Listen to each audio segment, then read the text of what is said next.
يا نفس إن لم تظفري لا تجزعي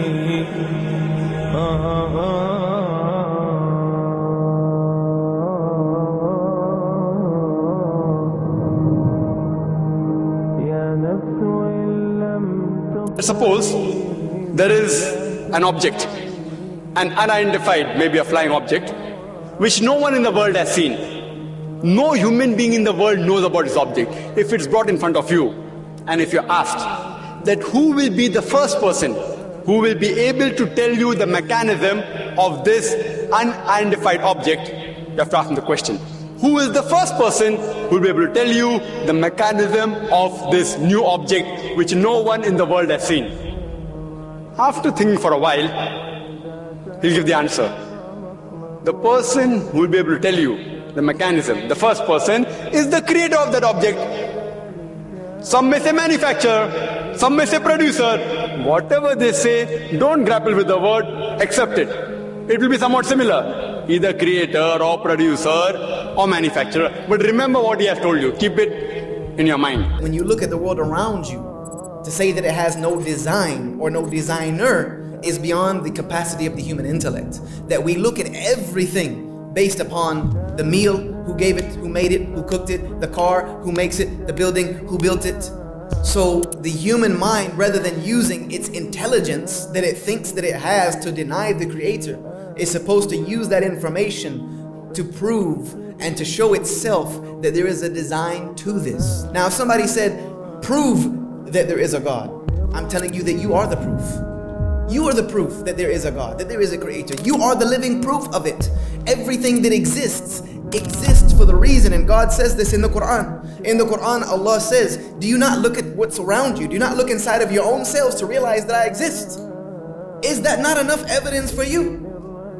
I've sent you prophets and messengers blazing with miracles. You have a Quran with you that is immaculate. You have the world around you. You have your body and how it's designed. You have all of these things that if your intellect were allowed to just go its own path and let it be used as God wanted to be used, your intellect would confer with that evidence I have given you. The problem is when the human being gets enough intelligence that they think themselves superior to everything else. This is the problem. When we allow our intelligence to make us greater than our own design, and we start trying to manipulate the world and the ideas of how it became through our own understanding of it. And that's just not the way it's supposed to be. You'll never understand this world. You'll never understand its intricacy. You'll never understand the complete anatomy of how the human body works. We just not. Our human brains are not going to allow us within our 90 to 100 years. Maybe the next people will add to it and other people will add to it, but we'll never fully comprehend it. We'll never fully comprehend what's out there in space and things of that nature. So that is part of the test. How did the universe come into existence? How was it formed? He will tell you by the Big Bang Theory. Tell him the Quran mentions in Surah Anbiya, chapter 21, verse number 30, about the Big Bang Theory. Who could have mentioned this in the Quran 1400 years ago? So he will tell you, maybe it's a fluke. Don't argue with him. Next part of the question. We did not know that the light of the moon is reflected light. We came to know recently. You ask him, he'll tell you, yes. The light of the moon is reflected light. It's not its own light. When we discovered, he will tell you recently, yesterday, 50 years back, 100 years back, yesterday in science. You tell him, the Quran mentions that the light of the moon is reflected light 1400 years ago. Who could have mentioned that? Maybe somebody had a wild guess. Don't argue with him. Continue. We thought the sun was stationary. You ask him, is it stationary? He'll say, no, it's rotating and revolving. When you learn this, he will tell you yesterday, 50 years back, 100 years back. Quran mentions this 1400 years ago. He will hesitate, but may say, maybe some intelligent person wrote it.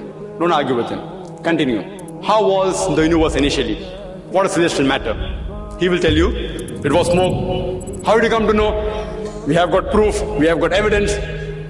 You tell him, Quran mentioned this 14 years ago. Who could have mentioned that? He will hesitate. Don't wait for response. Continue. Keep on posing question after question. That water cycle, how do we come to know about it? Quran mentioned 14 years ago. About every living thing made from water. Who could have mentioned that? Was one after the other and asked the question, who could have written that? Then you tell him that there's a theory known as theory of probability. That if you have two choices, out of which one is right, the chances that you will make the correct choice just at random is 1 in 2. For example, if I toss a coin, it can either be heads or tails. The chances that I'll be right will be 1 in 2.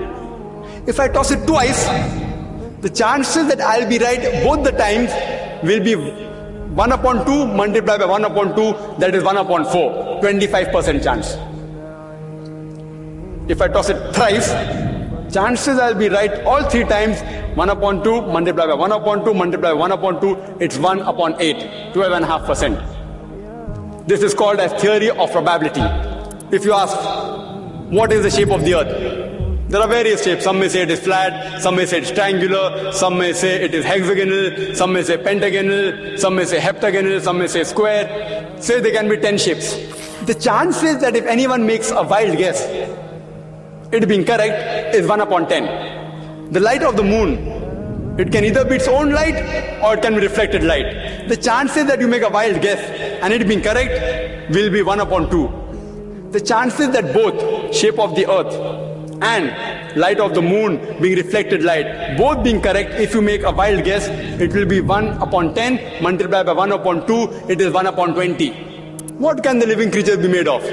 Some may say sand, some may say stone, some may say aluminium, some may say gold, say 1,000 materials you can name. The chances that you make a wild guess and one of them being right, according to mathematics, is 1 upon 1,000.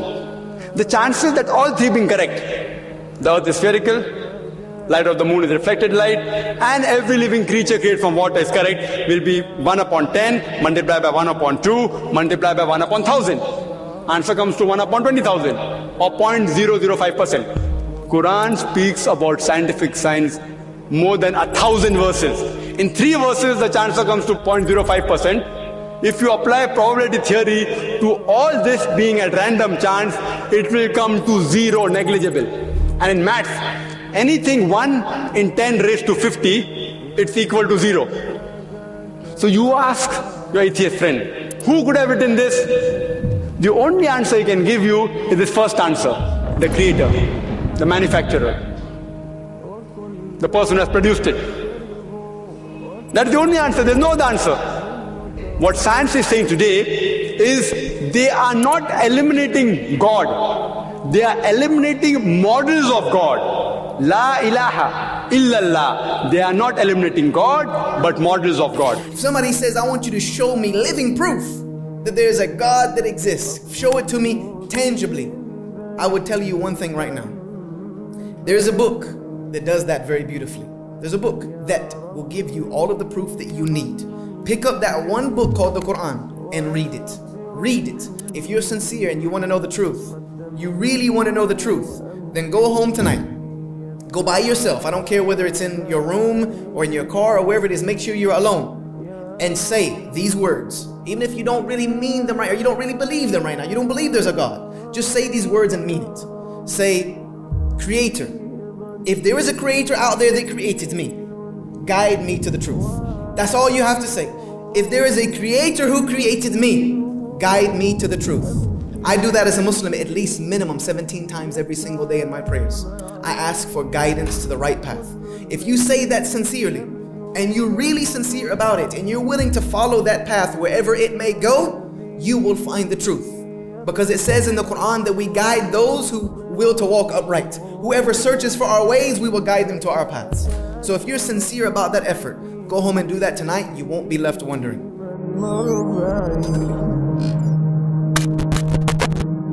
كل الذي